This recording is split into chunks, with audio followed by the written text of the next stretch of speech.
اس کے 3 سال کے بعد رخصتی ہوئی۔ سیدہ فرماتی ہے ہم مدینے میں آئے، بنی حارث کے محلے میں اترے، میں پھر بیمار ہو گئی، میرے سر کے بال بھی گرنے شروع ہو گئے، یہاں تک کہ چٹیا تھوڑی سی میرے سر پہ رہ گئی۔ میری والدہ آئی، میں اس وقت جھولے میں تھی، انہوں نے میرے چہرے کو دھویا اور مجھے انصار کی عورتوں کے حوالے کر دیا، انہوں نے مجھے کچھ سنوارا، تیار کیا، اور رسول اللہ صلی اللہ علیہ وسلم تشریف لائے اور مجھے امام الانبیاء کے سپرد کر دیا گیا۔ ان اعتراضات کا جواب دیتے ہوئے سید سلیمان ندوی لکھتے ہیں کہ سیدہ عائشہ رضی اللہ تعالی عنہ ان کی 9 برس کی عمر میں رخصتی ہونا یقینی ہے کہ 9 برس کی عمر میں ایک عرب لڑکی بالغ ہو جاتی ہے۔ عرب کی لڑکی 9 برس کی عمر میں بلوغت کے سن کو پہنچ جاتی ہے، بلکہ وہ فرماتے ہیں اذا بلغت الجاریۃ 9 سنین فہی امرأۃ، جب لڑکی 9 سال کو پہنچ جائے تو پھر وہ عورت بن جاتی ہے۔ مخالفین اسلام کے اعتراضات حقیقت پہ مبنی نہیں، صرف اسلام دشمنی کی بنیاد پہ ہے۔ دراصل اس قسم کے اعتراضات وہ لوگ کرتے ہیں جب نبی کریم صلی اللہ علیہ وسلم کو ایک عام مرد سمجھے اور سیدہ کائنات کو ایک عام لڑکی سمجھیں۔ اگر یہ رشتہ ایک عام مرد اور ایک عام لڑکی میں ہو تو اعتراض پیدا ہو سکتا ہے، لیکن یہاں تو مرد محمد رسول اللہ صلی اللہ علیہ وسلم کائنات کے افضل ترین انسان، اور عورت کائنات کی عظیم ترین انسان۔ امام الانبیاء علیہ السلام نے اپنے معاشرے میں انقلاب برپا کرنا تھا، غیر اللہ کے سامنے جھکی ہوئی گردنوں کو اٹھا کر عرش والے کے سامنے جھکانا تھا، لوگوں کی تربیت کرنی تھی، انقلاب برپا کرنا تھا، ایک عظیم ذمہ داری آپ کے کندھوں پر تھی۔ اور سیدہ کائنات سیدہ عائشہ رضی اللہ تعالی عنہا نے امام الانبیاء کے ساتھ مل کر اس میدان میں، اس عمل میں، اس انقلاب میں، اسلامی معاشرے کی تشکیل میں ایک عظیم خدمت انجام دینی تھی۔ اور سیدہ عائشہ رضی اللہ تعالی عنہا بچپن میں ہی ان کی ذہنی صلاحیتیں ان کو اللہ کے علاوہ کوئی نہیں جانتا تھا، اسی لیے اس عظیم کام کو سر انجام دینے کے لیے امام الانبیاء علیہ السلام کا نکاح سیدہ کائنات سے ہوا۔ اور یہ بات کہنے میں کوئی مبالغہ نہیں، کسی رہنما کی بیوی نے اپنے خاوند کا اس کے امور میں وہ ساتھ نہیں دیا، وہ مدد نہیں کی جو سیدہ کائنات نے رسول اللہ صلی اللہ علیہ وسلم کے ساتھ کی۔ آپ کی گھریلو زندگی، آپ کی بیوی بچوں کے ساتھ معاملات، آپ کی رات کی زندگی، دن کی زندگی، تہجد کی زندگی، اس ساری زندگی کو معاشرے تک پہنچانے والی محمد رسول اللہ صلی اللہ علیہ وسلم کی یہ پیاری بیوی سیدہ کائنات عائشہ رضی اللہ تعالی عنہا۔ اور یہ نکاح امام الانبیاء علیہ السلام کی کہ اختیار سے نہیں بلکہ عرش والے کے اختیار سے ہوا ہے۔ حضرت عائشہ کو اللہ کے رسول کے لیے عرش والے نے پسند کیا، عرش والے نے چنا، اللہ نے چن کر ان کا نکاح اپنے حبیب سے کروایا۔ صحیح بخاری میں ہے، امام الانبیاء علیہ السلام سیدہ عائشہ سے فرماتے ہیں اے عائشہ مجھے خواب میں تمہیں 2 دفعہ دکھایا گیا، خواب کے اندر تمہاری صورت مجھے 2 دفعہ دکھائی گئی اور کہا گیا کہ یہ آپ کی بیوی ہے۔ ترمذی میں ہے کہ جبرائیل علیہ السلام رسول اللہ صلی اللہ علیہ وسلم کے پاس سبز ریشمی کپڑے کے اندر لپٹی ہوئی حضرت عائشہ کی تصویر لے کر آئے۔ یہ نکاح دھرتی پہ نہیں، دنیا والوں کی پسند سے نہیں، بلکہ عرش والے نے سیدہ کائنات کو امام اعظم، امام الانبیاء، امام کائنات کے لیے پسند کیا، تاکہ اس عظیم انقلاب میں، معاشرے کی عظیم تشکیل میں، اسلامی معاشرے کی ترتیب میں وہ اپنے خامن، اپنے آقا اور اپنے نبی کا ساتھ دے سکے۔ جو لوگ اس معاملے میں امام الانبیاء، امام کائنات محمد الرسول اللہ صلی اللہ علیہ وسلم پر نعوذ باللہ ثم نعوذ باللہ نفس پرستی کا الزام لگاتے ہیں، وہ اپنے ضمیر سے خود سوال کریں کس شخصیت کے اوپر یہ الزام لگایا جا رہا ہے، جس نے 25 سال کی عمر میں ایک بیوہ عورت سے نکاح کیا، تم اس کے اوپر تہمت لگاتے ہو، تم ان کے اوپر زبان درازی کرتے ہو جو 25 سال کی عمر میں 50 سال تک صرف ایک ہی بیوی پہ قناعت کیے رہا۔ امام الانبیاء علیہ الصلوۃ والسلام نے اپنی پوری جوانی ایک بیوی کے ساتھ گزار دی، اور بیوی بھی وہ جو آپ علیہ السلام سے عمر میں 15 سال بڑی، ہم عمر بھی نہیں، چھوٹی بھی نہیں۔ اگر تمہارا یہ الزام ٹھیک ہے تو اپنی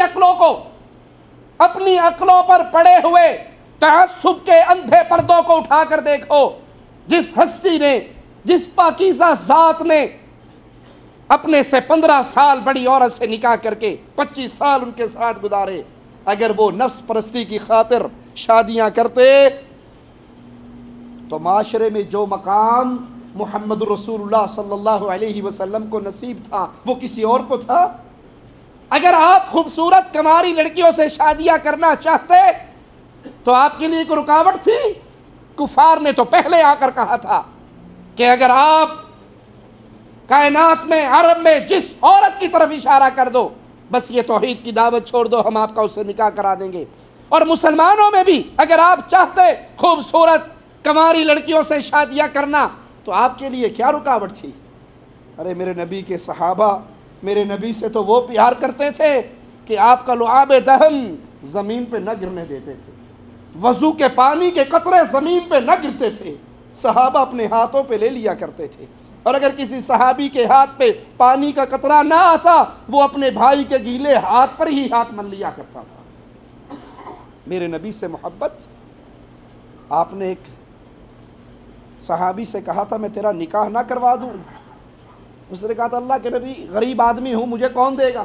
آپ نے کہا جاؤ فلاں گھر میں جاؤ اور ان سے کہو تمہاری بیٹی کے لیے رشتہ محمد نے مانگا ہے صلی اللہ علیہ وسلم۔ وہ رشتہ مانگتے ہیں اور کہتے ہیں کہ یہ رشتہ نبی نے مانگا ضرور ہے لیکن اپنے لیے نہیں مانگا، جلیبیب کے لیے مانگا ہے۔ لڑکی کا باپ کہتا ہے میں اپنی بیوی سے مشورہ کر لوں، بیوی سے مشورہ کرتے ہیں، بیوی رضامند نظر نہیں آتی، فلاں کو انکار کیا، فلاں کو انکار کیا، فلاں کو انکار کیا، اتنی بڑی بڑی حیثیت والوں کو انکار کیا، اور وہ پاکیزہ عورت پردے کے پیچھے کھڑی اپنی ماں کی گفتگو کو سن رہی ہے، کہتی ہے یہ نہ سوچو کہ میرا رشتہ کس کے لیے پسند ہوا، لیکن یہ تو سوچو میرا رشتہ مانگا کس نے ہے۔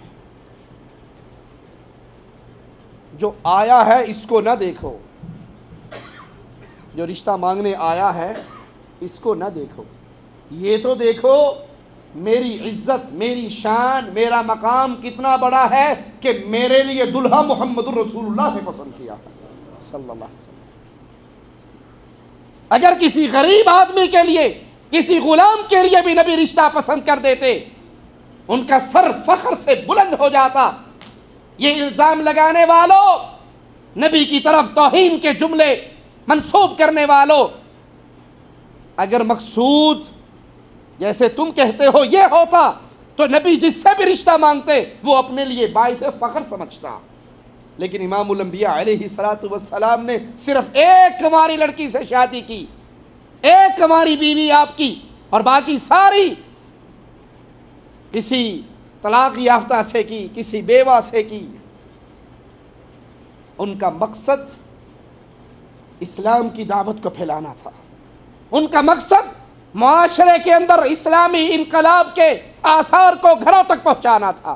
وہ عظیم مصلحتوں کی بنیاد پر نکاح کرتے تھے، وگرنہ 25 سال سے ایک بیوی پہ گزارا کرنے والے، اپنی عمر سے 15 سال بڑی لڑکی عورت سے گزارا کرنے والے، ان کی طرف یہ باتیں منسوب کرنے والے حقیقت میں اسلام دشمنی کی بنیاد پہ بات کرتے ہیں۔ وہ امام الانبیاء علیہ الصلوۃ والسلام کی سیرت مبارکہ کو جانتے ہی نہیں ہیں۔ سیدہ عائشہ رضی اللہ تعالی عنہا ہجرت کے بعد جب مدینے میں پہنچی تو 7 یا 8 ماہ بعد شوال پہلی ہجری میں آپ کی رخصتی ہوئی. اس وقت آپ کی عمر 9 سال تھی. سیدہ فرماتی ہیں میری رخصتی عروسی پر ولیمے میں نہ کوئی اونٹ ذبح ہوا نہ کوئی بھیڑ یا بکری ذبح ہوئی. ولیمے کی کل کائنات دودھ کا ایک پیالہ تھا جو سعد بن عبادہ کے گھر سے آیا تھا. اور ابو بکر صدیق رضی اللہ تعالی عنہ انہوں نے بغیر ساز و سامان کے اپنی بیٹیوں کی شادی کرنے والوں تمہارے بڑوں کا کردار یہ ہے. سیدہ کائنات کوئی جہیز کوئی چیز ساتھ نہیں لائی کیونکہ جہیز لڑکی کے ذمے.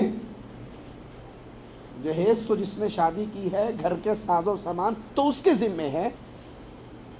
آج رشتے کے لیے بات پکی ہوتے ہی نکاح کی تاریخ طے ہونے سے پہلے ایک لمبی لسٹ ساز و سامان کی پہنچ جاتی. پھر تانے دینے والے تانے دیتے ہیں سامان کا ٹرک لے جانے کے باوجود موٹر سائیکل تے دیتا کوئی نہیں. تسی کمپیوٹر دا دور ہے, کمپیوٹر نہیں اپنی بچی نو دے سکی. یوں تم اتنے امیر بنتے ہو ایک موبائل بھی اپنی بیٹی کو نہیں دیا. وہ جو پورا ٹرک لے کر کے وہ ہضم ہو گیا, ڈکار بھی نہیں ماری. اور اب اگلی لسٹوں پہ شروع ہو گئی. بچہ ڈیوٹی پہ جاتا ہے, اسے ویگنوں پہ جانا پڑتا ہے. تیرے تو مامے بڑے امیر ہیں, کو گاڑی لے کر دے دیں. لڑکی کے باپ کے ذمے, اس کی ماں کے ذمے اسلامی تربیت ہے. یہ ٹرک بھر بھر کے سامان کے گھروں سے بھیجنا نہ اہل ایمان کے لیے شریعت اس کی اجازت دیتی ہے, نہ یہ شریعت کا طریقہ کار ہے. یہ تو ہندوؤں کی رسم ہے. اس جہیز کی لعنت کی وجہ سے درجوں